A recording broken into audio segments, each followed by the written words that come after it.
Black history they don't want you to know. Slavery and the hypocracy of the electoral vote.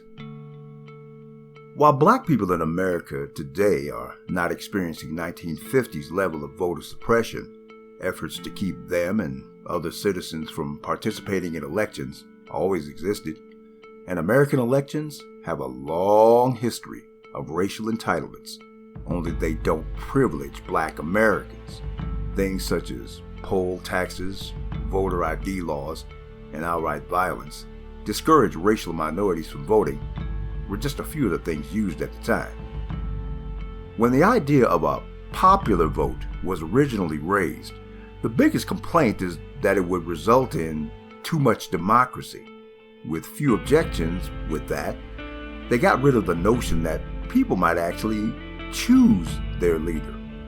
Now, the populations in the North and South at the time of slavery were approximately equal.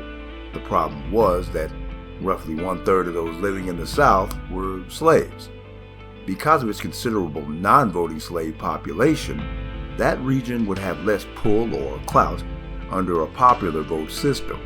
The ultimate solution was an indirect method of choosing the president, one that could leverage what was known as the 3/5 Compromise.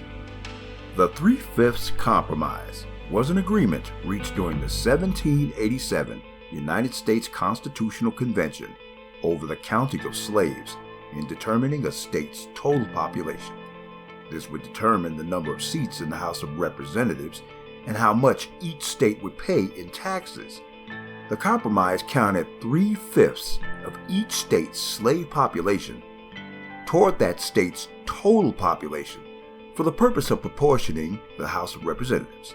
This gave southern states a third more representatives and a third more presidential electoral votes than if slaves had not been counted, even though slaves were not classified or acknowledged as a human being and were denied voting rights. Free blacks were not subject to the compromise, and each was counted as one full person for representation. Critics of the Electoral College were correct to denounce it for handing victory to the loser of the popular vote, which has happened multiple times. They are also correct to point out that it distorts our politics, including by encouraging presidential campaigns to concentrate their efforts in a few states that are not representative of the country at large. But the disempowerment of black voters needs to be added to that list of concerns, because it is core to what the Electoral College is and what has always been. Black history they don't want you to know.